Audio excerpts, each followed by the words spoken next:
በሀገራችን በአንዳንድ ቦታዎች የሚታየው ግጭትና መፈናቀል የሰው ልጅ የመኖርና የመዘዋወር መብት ተከብሮ ግጭት ጥላቻና ደም ማፍሰስ ብዙ ደም በሚፈስበት ዓለም እየኖር በጅምላ መቃብር ብዙ ሰው የሚቀበርበት ሀገር እየኖር ሰው ከነ ህይወቱ የሚሰቀልበት የሚቃጠልበት ሀገር እየኖር ኩላሊት ወጥቶ የሚበላበት ሀገር እየኖር እርጉዝ ሴቶች ማህፀናቸው ተሰንጥቆ ጽንሱ የሚወጣበት ዓለም እየኖር እጅግ በጣም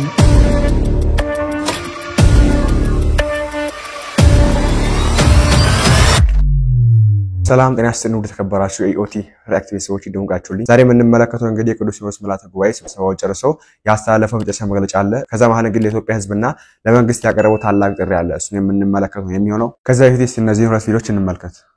ፈጣሪ እንኳን ኢትዮጵያን ቢበራ ይሄንን ችግር ባንዴ ማቀለል አይችልም። ሲጀመር ፈጣሪ የሁሉንም ህዝብ ችግር ማቀለል አይችልም።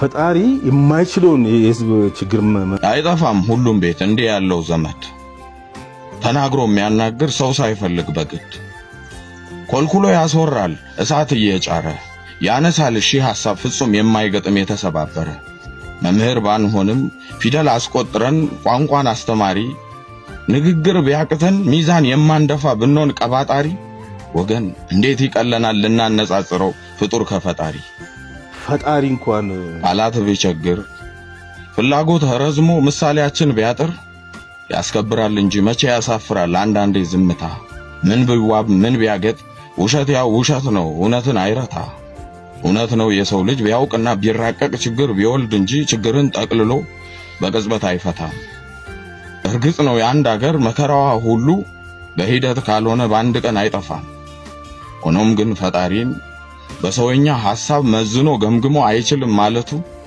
እንኳን ተናጋሪን ሰሚን ያሳፍራል ያሳቃል እውነቱ ታዲያ በቀጥታ ተጠይቀን እየተረዳን በስተት አንደኛውን ስንበድል ሌላኛውን ለማስደሰት ሰውነታችንን ክደን በውሸት ያጠመቅነው ወገን እንደ ሰዶም በእሳት ነደን ተቃጥለን ማለቃችን ነው ብቻ ልብ ይስጠን ወንድማችን እግዚአብሔር ይስጥልን እንግዲህ ይሄ የእውቀት ማነስ ነው ሌላ ምንም የሚባል ነገር የለምና ሀገራችን ላይ በጣም ትልልቅ ችግር አለ እሱ የሚታው ግን ፈጣሪ አይፈታውም ይሄን ችግር ማለቱ በራሱ በጣም ትልቅ ችግር ነው ይሄ ራሱ በራሱ ትልቅ ችግር ነው ያንተ ችግር ራሱ ትልቅ ችግር ነውና የተመለካችን ልቦና ይስጠላማት ፈልጋለሁ ግን አሁን ላይ ስንመለከት በብዛት ችግር አለ ነገር ግን ይሄ ችግር ይበዛ ማለት ነው ስንመለከት ደግሞ እዚህ መመራሽ መምህር ጳውሎስ የሚያዩት እንስማቸው እኛ የእንጀራ ልጅ ነን ኢትዮጵያ ውስጥ በአሁኑ ሰዓት ኦርቶዶክስ የእንጀራ ልጅ ነች ይሄ ግልጽ እኮ ነው የሚታይ ነገር ነው ተገፍታ የምትኖር ሃይማኖት ርስቷ የሚነጠቅ ሃይማኖት ካህናቶቿ በአደባባይ በጥፊ የሚመቱባት በድንጋይ እየተቀጠቀጡ የሚገደሉባት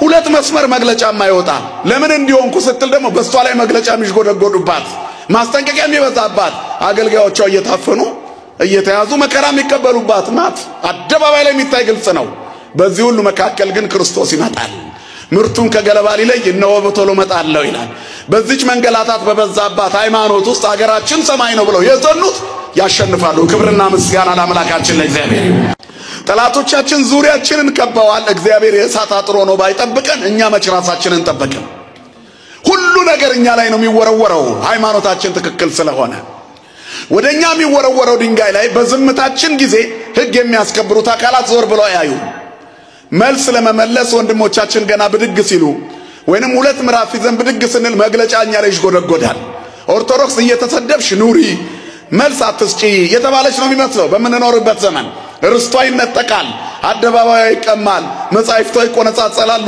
ገርልና መጻሕፍቶቿ እየተገለጡ በየአደባባይ ይሳለቁባቸዋል በዚህ ሁሉ መካከል እውር ታበራለች ለምጻም ታነጻለች መንገድ ታሳያለች የሰማይ ቀስተ ደመና ጉልላቷ ላይ አለ ማን ይመስገን ክብርና ምስጋና ለስሙ ይሁን አባቶቻችን አምላክ በነገራችን ላይ ብቻ አይደለም መምህራን ሲናገሩ ከኢትዮጵያ ውስጥ እንውጣ ላይ ከእስራኤል እንደወጡበት መጠን እኛም እንውጣ ብንል ያስከራል የሚል አንድ መምህር ሲናገሩ የሰማው ነገር አለ እሱንም አጠራርገን እንመልከት አሁን ነው በዚህ ዘመን እውነት ለመናገር እንደው ተያይዘን ከዚህ ሀገር እንውጣ ብንል በቂ ምክንያት የለንም ልክ ብሔረ ብፁዓን እንደሄዱ ሐሰት በሚነገርበት ዓለም እየኖረ ደሃ በሚገፋበት ዓለም እየኖረ ብዙ ደም በሚፈስበት ዓለም እየኖረ በጅምላ መቃብር ብዙ ሰው የሚቀበርበት ሀገር እየኖረ ሰው ከነ ህይወቱ የሚሰቀልበት የሚቃጠልበት ሀገር እየኖረ ኩላሊት ወጥቶ የሚበላበት ሀገር እየኖረ እርጉዝ ሴቶች ማህፀናቸው ተሰንጥቆ ጽንሱ የሚወጣበት ዓለም እየኖረ አሁን ደግሞ እኔና እናንተ አሁን ከዚህ ወጥተን የሆነ በረሃ እንሂድ ብንል እንደው አያስኬድም ይሄ ነው የማህበረሰብ ትንሣኤ የሚባለው። ከዚህ ዓለም ርኩሰት ማምለጥ መውጣት የሚባለው መጸየፍ። እንዲያውም እኛ ያደረግነው አንድ ላይ ሆነን ኃጢአቱን ሰራ ነው፣ ተባብረን ኃጢአቱን ሰራ ነው።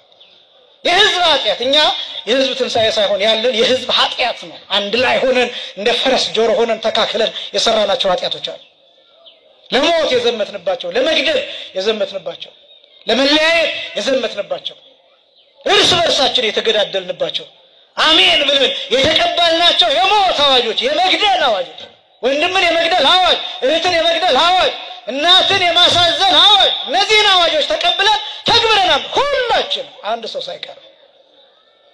አያችሁ የህዝብ ሞት ይባላል።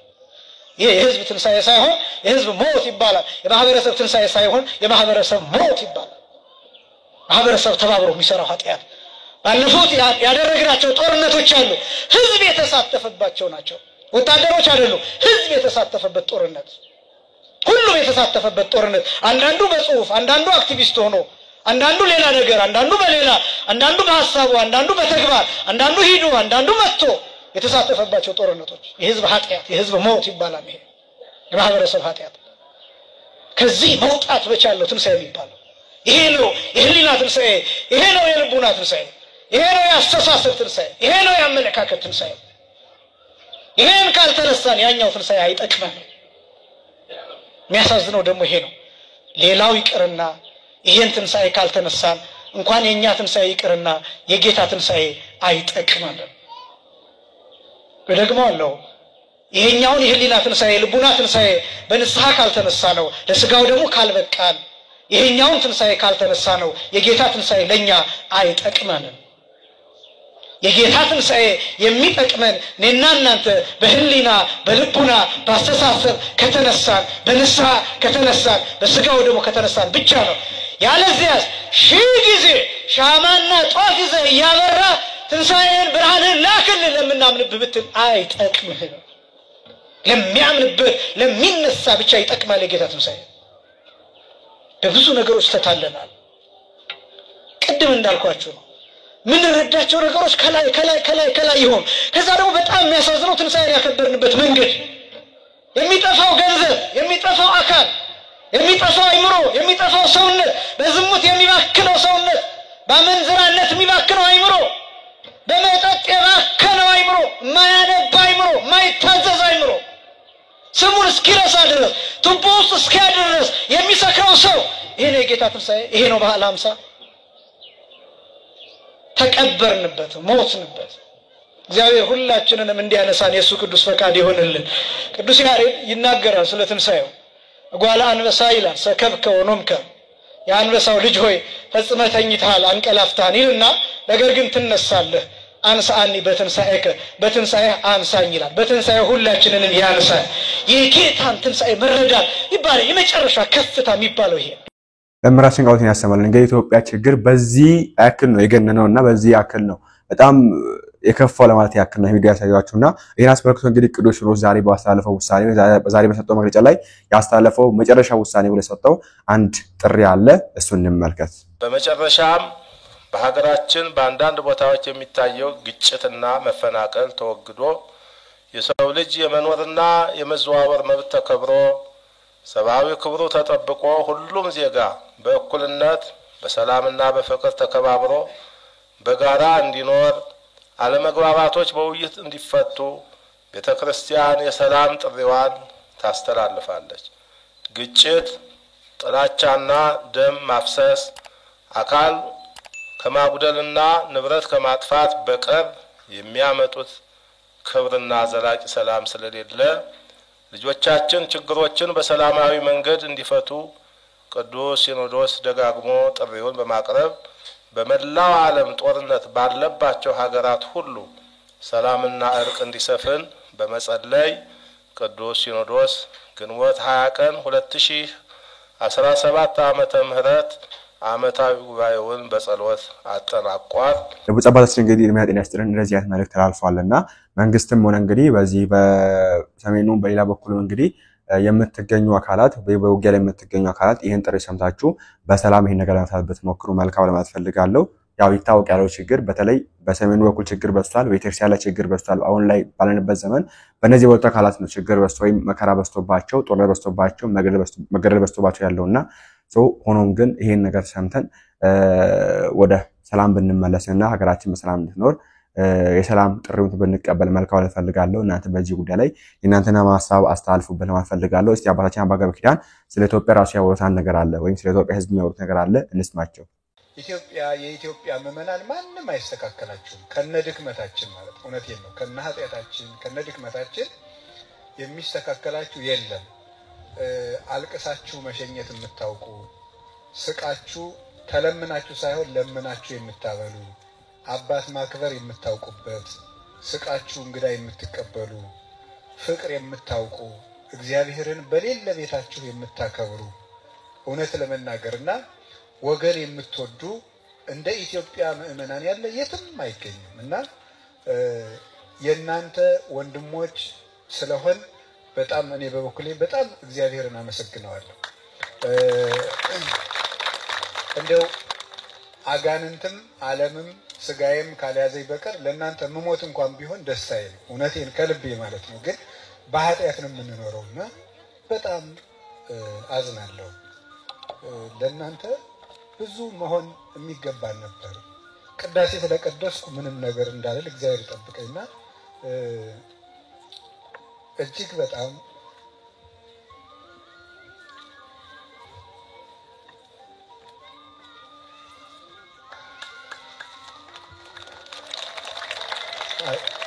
እግዚአብሔር ይመስገን ምንም እንደው ተምራችሁ ተለፍቶላችሁ ከልጅነታችሁ ጀምሮ ቤተክርስቲያን ወንጌል አስተምራችሁ አይደለምና እግዚአብሔር በምህረቱ ጠብቋችሁ ብቻ የምታገለግሉ ወገኖቻችን ናችሁና ቀንም ሙሉ ሳይ የተረዳሁት ነገር ይሄ ነው ብንለብስ በእናንተ ነው ብንገነባ በእናንተ ነው በዚህ ሁሉ ነገር እናንተን እንደሚገባ ለእናንተ መሆን ባለማቻላችን ብቻ እግዚአብሔር ይቅር ይበለን ነው የምለውና እግዚአብሔር ይጠብቃችሁ እግዚአብሔር ከሁላችን ጋር ይሁን እግዚአብሔር ከሁላችን ጋር ይሁን የጀመርነውን ያስፈጽመን አባታችን መጤና ያስተን እንግዲህ በዚህ ወንጌል ለኢትዮጵያ ህዝብ እንግዲህ ተስፋን ሰጥተዋል ወይም መልእክታቸው አስተላልፈናል ፈልጋለሁ እስቲ አንድ የመጨረሻ ቪዲዮአችንን እንጨርስ ይሆናል ይህንን አሳዛኝ ክስተት ሳታዩ አትቀሩም እጅግ በጣም የሚያሳዝን ቪዲዮ ነው ሁላችሁም ይህን ቪዲዮ ተከታተላችሁ ተመለሱ ይህ ቪዲዮ በማህበራዊ ሚዲያ ላይ ሲዘዋወር አይቼው ነው ከዚህ ቪዲዮ ጀርባ ደግሞ እጅግ በጣም አደገኛ የሆነ መናፍስት አስተራራለና ለብዙዎቻችሁ ይጠቅማችኋል ብዬ ስላሰብኩኝ ከዚህ ቪዲዮ ጀርባ ያለው የመንፈስ አስተራር በጥቂት ደቂቃ ላስረዳችሁ መጥቻለሁ ቪዲዮን ተከታተሉ ምን እንደተፈጠረ ምናልባት ያላወቃችሁ ሰዎች ካላችሁ እዩ ተመልከቱ እዚህ ጋር ቆናይ ቆማ ላይዲና ኤዲቶሪያል ኪብሩን ብሎ ይሰጣል ተፋታሎሽ ነው ያታረፍ ከኔ ዛጋል ቆመን ታክሲ ተጫፍ ማዲያጋ እስቲ ወረቀቱ ምን ይላል እስቲ ወረቀቱ ምን ይላል ጉልብ ተናበ ራይደንት ጋር ነው ቆመ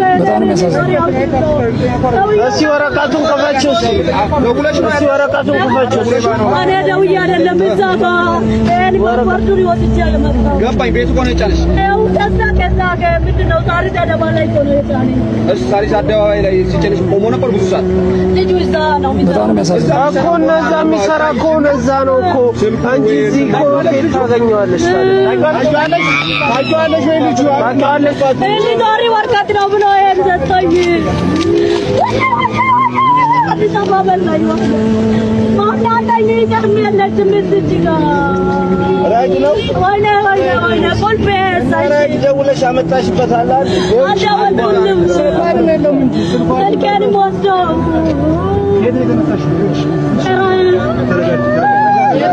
ከሳሪስ ነው የተነሳችው እኮ አለች ሳሪስ አደባባይ ላይ የጫነሽ ሳሪስ አደባባይ ነው ኮልፌ ቢያዲና ያዳሽ ብሩክ እዚያው ቻለኝ በጣም ያሳዝናል። ከቦኬ ላይ ሆኖ ብራው ተጨምር እሺ እህታችን የገጠማት ነገር ምንድነው? ምናልባት ከቪዲዮ ላልተረዳችሁ ገንዘቧን ስልኳንና በእጇ የነበረ አንዳንድ ሌቦች ይጠቅመኛል ብለው ያሰቡት ነገር እንደተወሰደባትና እንደተበላች ነው የምንረዳው። ነገር ግን ይሄ ነገር እንዴት ሊፈጠር ቻለ? እንዴት በቀላሉ ስልኳን ገንዘቧን ሊወስዱ ቻሉ? እንደውም ከባንክ ሄዳ ገንዘብ አውጥታ እንድትሰጣቸው ነው ያደረጓት። ይህን ሊያደርጉ የቻሉበት ምክንያት ምንድነው? ወይም ከዚህ ቪዲዮ ጀርባ ያለውን የመንፈስ አሰራር እንድታውቁና እንድትረዱ እንዲሁም እንድትጠነቀቁ ብዬ ነው ቪዲዮ ሰራውላችሁ። ምንድነው የተፈጠረው? እህታችን የራይድ ሹፌር ከቆመበት ትይዝና ወደ መትፈልግበት ቦታ ተሳፍራለች ለመሄድ። ነገር ግን ከመካከል ላይ መንፈስ የተዋረሱ ወይም የመቃብር አፈር ወይ ከልክሌስ የሚባለው መንፈስ የተዋረሱ የራይድ ሹፌሮች በዚህ መንፈስ አማካኝነት ያሏትን ነገር በሙሉ ይቀበሏታል። ምንድነው? ያፍዝ አደንግዝ የሚባል መንፈስ ነው። የሙት መንፈስ ነው።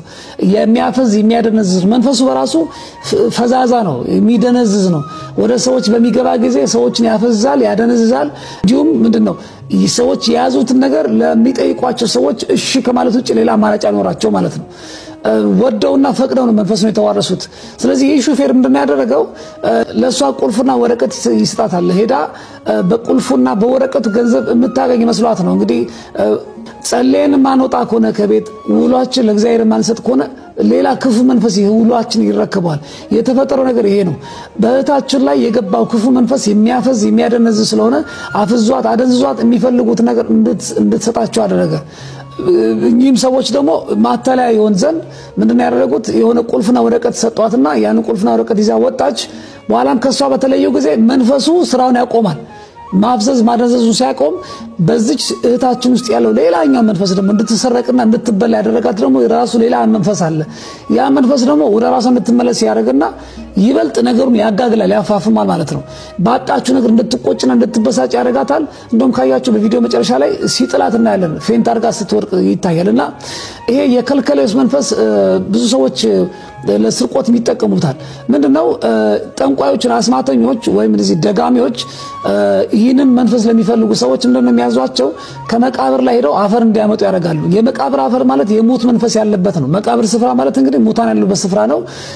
እዛ ስፍራ ያሉ መናፍስቶች የሙት መንፈስ ናቸው እና የሙት መንፈስን በመቃብሩ ላይ ይዘው መዋረስ የሚፈልጉ ሰዎች ከጠንቋዮች ወይ ከደጋሚዎች ወይ ደግሞ እነዚህ ከአስማተኞች ጋር ይዘው ሲመጡ እነዚህ ጠንቋዮች ወይ ቃልቻ ቤት ያሉ ፈራጆች ወይ እነዚህ አስማተኞች ምንድነው የሚያደርጉት? እዛ ላይ ያለው መቃብሩ አፈር ላይ ያለው መንፈስ የዚህ ስራ አስፈጻሚ እንዲሆን አድርገው ይደግሙበታል። መተት ይጨምሩበትና አጋንንት ይጨምሩበትና እኚህ ሰዎች የነኩት ሰው እንዲፈዝ እንዲደነዝዝ አድርገው ይደግሙበትና ይልካሉ። ስለዚህ እኚህ ሰዎች ደግሞ በገንዘብ ወይ ደግሞ በሆነ ነገር ነው ተዋርሰው መንፈሱን ወደ ስራ የሚገቡት። እንደ ስራ ነው የሚቆጥሩት። እንግዲህ አስቡት፣ አጋንንትን ተዋርሶ በአጋንንት ኃይል የሰውን ላብ የምስኪኖችን ንብረት ገንዘብ መስረቅና መስለብ፣ ሄዶ ድራፍት ለመጠጣት ጫት ለመቃም በኪሎ ጫት መዝኖ ለመቃም እንዲሁም ሌላ ተጨማሪ ወንጀል ለመስራት እንዲጠቅማቸው ነው እንዲህ አይነት ነገር የሚያደርጉት። ቀጥሎ ምንድነው? ወደ ነኩት ሰው በቀጥታ ነው መንፈሱ የሚገባው። መንፈሱ በቀጥታ ዘሙ ብሎ ይገባል።